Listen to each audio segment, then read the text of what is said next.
A lot to talk about in our Congressional Corner this morning, and joining me is the Honorable Congressman Kevin Brady. Let's start with the debate, and I know you watched it intently. All of the polls, and many of us who cover the race, say Mitt Romney took it away, hands down. You know, he really did. I think even Democrat analysts say the president just did not do well. And Governor Romney, you know, has his vision, his issues, was knowledgeable about those issues and where he wants to take the country. The president wasn't engaged. You know, he's one of the greatest speakers and orators, I think, of modern times in the White House. And he just was not able to defend his own record. Could what happened the other night change the course of the election? You know, I think it already is. You know, I'm always skeptical that people are undecided at this point. You would think they would have made their mind up, but many haven't. And the overnight polls show that their opinion of Governor Romney, as far as trusting him to lead the economy, to get us back into a strong, healthy economy again, that he cares about them, all of those rose dramatically. And so for those independents, especially in those battleground, those 10 or 11 key states, they reacted very positively to his performance. But the president's popularity rating still a little bit higher than Mitt Romney's. You know, I think the president will remain popular. You know, he has been from day one.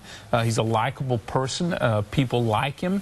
But what they don't like is the direction the country's going. And so that's the decision I think that will be made in November when they go to the polls.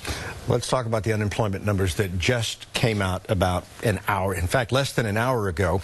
You are the vice chairman of the House Senate Economic Committee, which is tasked with reviewing and analyzing those numbers. So after seeing them, what do they say to you? Because it went from 8.1 to 7.8. Yeah, they're probably confusing for most people because the jobs numbers, the new jobs created was very weak, 114,000, but the unemployment rate went down, which we like to see. Here's the challenge. More people went back to work last month, but they went back to work in part-time jobs instead of the full-time jobs they were looking for. About 562,000 people found those part-time jobs.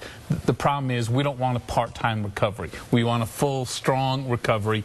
We're not there yet. In fact, we've got a long way to go. If we stay at this pace, we won't get back on our feet for another 2 years. So we've got to dramatically increase the number of new jobs. Now, in addition to this being the election season, it is also the season for the holidays, and people are going to be hiring. Will those just be part-time jobs, or will they possibly lead to some full-time jobs and help lower those numbers? Well, mostly they'll be temporary jobs. They may be full-time, but only through the holiday season. We're hopeful the economy will grow so that they're actually held on going forward. Here's what's interesting, Jose.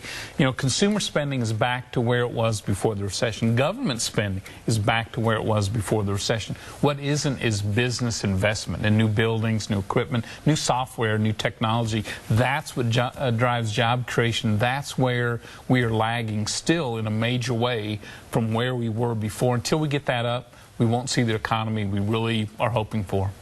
Congressman Kevin Brady, we appreciate you taking time to join us here on Fox 26 Morning News, and thank you for commenting on not just the debate, but also the unemployment numbers that just came out. Thank you, sir. Appreciate it. Thank you. Melissa. Great conversation, gentlemen.